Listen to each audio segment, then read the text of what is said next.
You are locked in for another deep dive, and today, well, we're not exactly charting the deepest ocean trenches. No. Where are we headed then? We're navigating something, let's call it the Miami networks. Okay. Miami networks. Intriguing. Not fiber optics, I presume? Definitely not fiber optics. Frankly. Think more like a huge digital town square down in Miami, buzzing with talk, opinions, and we've basically got the transcripts. Ah, right. A digital square fueled by strong coffee and maybe even stronger opinion. That's exactly it. You sent over this pile of YouTube transcripts. Channels like Elaine Paparazzi, Cubanos por El Mundo Live with Alex Otaola. Emigrated Miami too, right? Yeah. With Calixto Cal, Garcia, and Carolina Barrero. And Eliezer Avila, Sanchez Gras on Univista TV. Quite the lineup. It really is. It's like a raw peek behind the curtain, How the Cuban-American community, especially in Miami, is talking about Cuba, politics, life, very unfiltered. Yeah, these aren't your standard news reports, that's for sure. You're getting viewpoints straight from the source, often with a lot of personality, let's say. Couldn't phrase it better. So look, our mission today, for everyone listening, is to sort of wade through all this chatter. Cut through the noise a bit. Exactly. Pull out the main themes, the key players, the worries that keep cropping up about Cuba, Miami, that whole complicated relationship they have. Giving folks a shortcut, basically. A way to get the gist of this dynamic scene. Right. And we should stress, even though some opinions are, very strong, we're here to understand what's being said. Not to take sides or endorse it, just to understand the content. Okay. Makes sense. So where do we start? Let's dive in. And the first thing that really jumps out, I think, is just how much the focus is on what's actually happening in Cuba. Absolutely. It dominates a lot of the discussion. Take Elaine Paparazzi Cubano. His videos, they paint this really dramatic picture. He talks about fires at places tied to the Cuban government. Like the Botanical Garden in Pinar del Rio. At a brewery. A power plant. Yeah, those exact ones. And the official government line is, social indiscipline. But Elaine, he's practically winking and calling it justice. That framing. Calling it justice when the cause isn't even clear.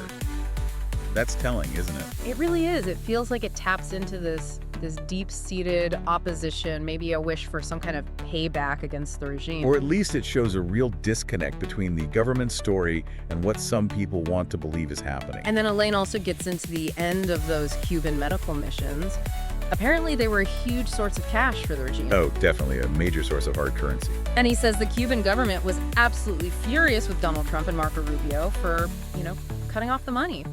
Miguel Diaz-Canel apparently called Rubio perverse and cynical. Strong words. Well, that reaction really just highlights how important those missions were economically, doesn't it? It wasn't just about international image, it was money.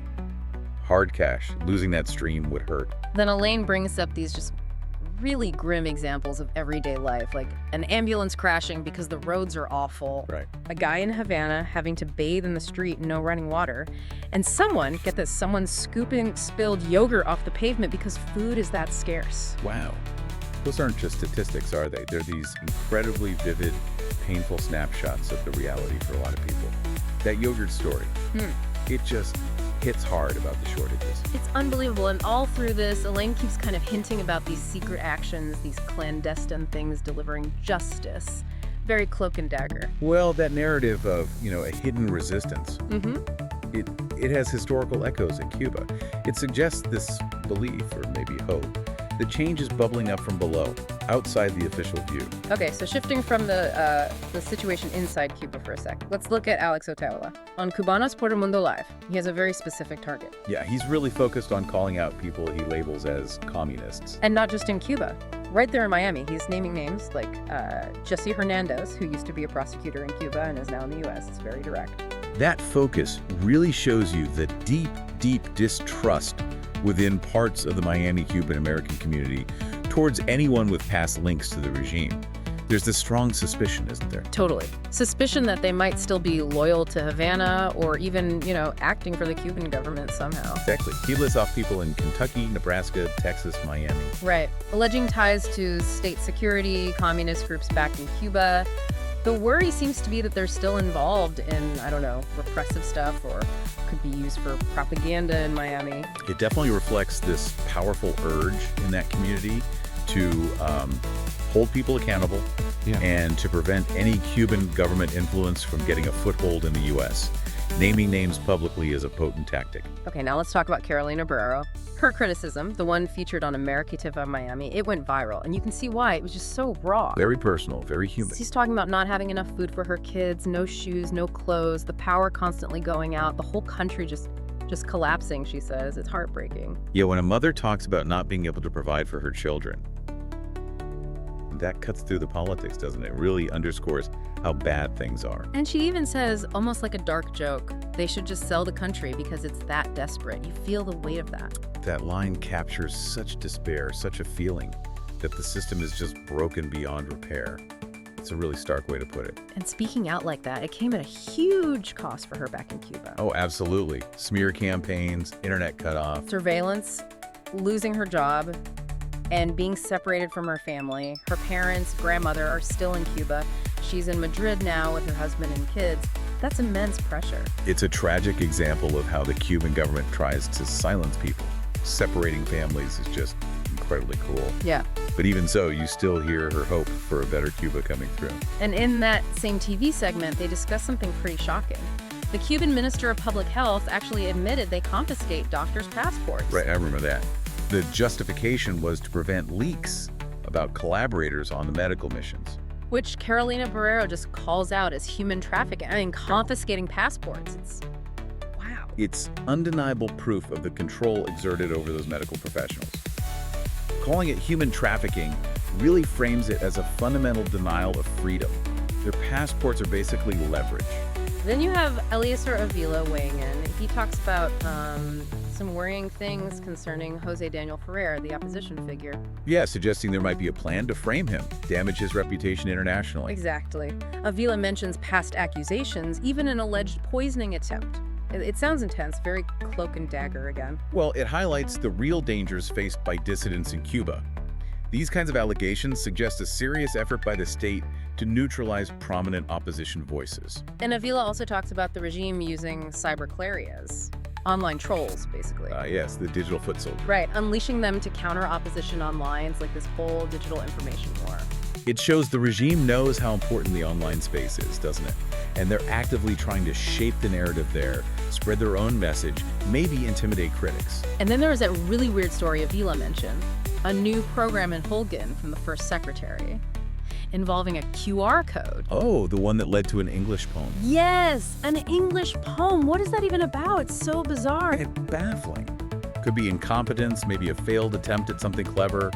Hard to say, but it doesn't exactly scream effective propaganda. Meanwhile, you've got other officials like Ulises Guiote de Nacimiento heaping praise on the medical workers. Well, the reality for many doctors coming back from those missions is apparently pretty grim. Exactly. Health issues, money problems, families broken up. The contrast between the official story and the reported reality is just stark. It really points to the gap between the regime's propaganda and the lived experiences of many Cubans, especially those in the medical field they tout so much. And Avila kind of wraps up by noting the leadership seems unable to fix basic problems, housing, roads, food, with this sort of implied jab that, well, maybe communism itself is the problem. Suggesting the system itself is the obstacle to meeting people's fundamental needs, a point many critics make. Okay, so that's a lot about the situation in Cuba, seen through these Miami sources. But the Miami networks themselves are fascinating, too. Context there is crucial. You can really feel the strong anti-communist sentiment coming off channels like Elaine Paparazzi Cubano and Alex Otaola. It's almost palpable. Well, yeah, Miami's history is the main destination for Cubans fleeing the revolution. That experience created a powerful, enduring anti-communist feeling. It shapes everything. And Otaola, he really takes it further, doesn't he? This focus on identifying and exposing anyone in Miami he thinks has ties to the Cuban regime. It's like a constant vigilance, a mission for him and his audience. Like playing detective, trying to root out potential influence or collaborators within the exile community itself. It reflects that deep desire for accountability, but also perhaps a fear of infiltration or lingering loyalties. Then switching gears a bit, you have Sanchez Gras on Univista TV. He covers a real mix of topics, but often with a specific angle, it seems. Right, you mentioned the White House tribute for a mother victimized by illegal immigration. Yeah, that, plus talk about Democratic infighting, Trump's strong reactions on immigration. Deporting an MS-13 member pictured with a Democratic senator, it feels like a curated newsfeed. The selection and framing of those stories definitely cater to a particular political viewpoint, likely resonating with a conservative segment of the Cuban American audience in Miami. Immigration and crime are recurring themes. And it's not always about Cuba or U.S. politics directly. Ottawa also talked about the LGBT plus community and something happening in Hungary. Yeah, expressing a lack of connection and some concern about potential setbacks from his perspective. It just shows the range, right? These networks touch on broader social issues too, reflecting the varied concerns within the community. Absolutely.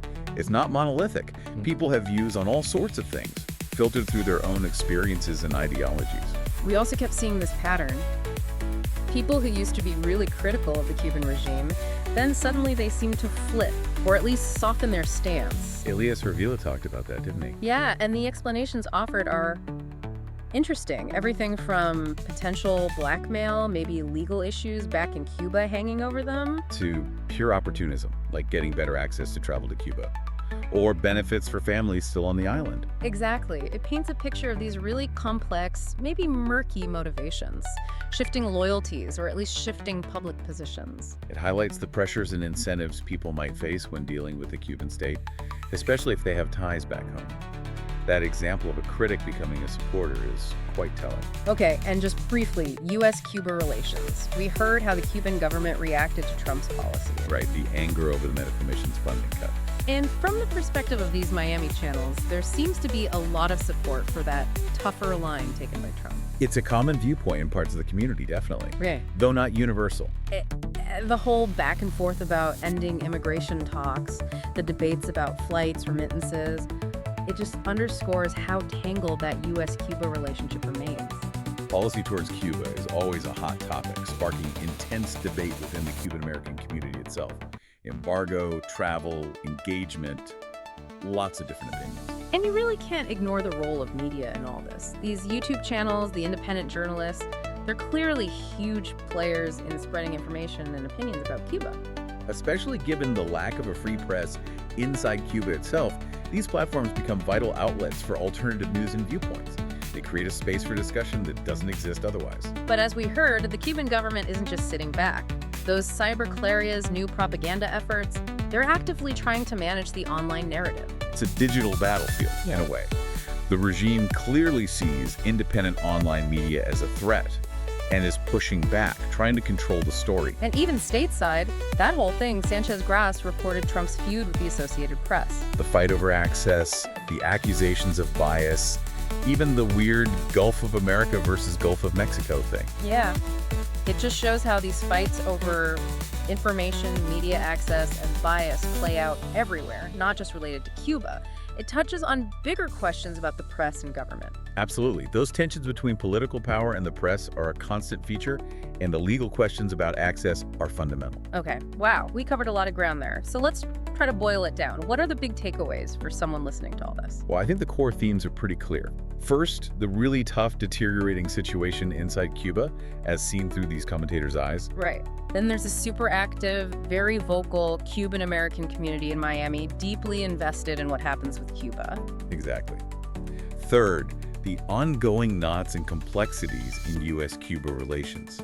And finally, this constant battle over information, who tells the story of Cuba and how. Yeah, for me, the big aha moments were really getting a sense of the intensity of the feelings in Miami. It's palpable, isn't it? Totally. And seeing the range of opinions even when they clash about the regime, U.S. policy, and just how important these independent YouTube channels have become for sharing news and views. It's a fascinating window into a community grappling with its homeland situation, its own identity in the U.S., all mediated through this digital landscape. So for you, our listener, hoping for a quick but solid understanding, I really hope this deep dive into these Miami networks on YouTube has given you that foundation. It certainly provides a lot to think about regarding how global politics, community identity, and digital media all intersect. And maybe a final thought to leave you with. Considering all these passionate, often conflicting views we heard coming out of Miami, what do you think are the key things that will actually shape Cuba's future and its relationship with the U.S.?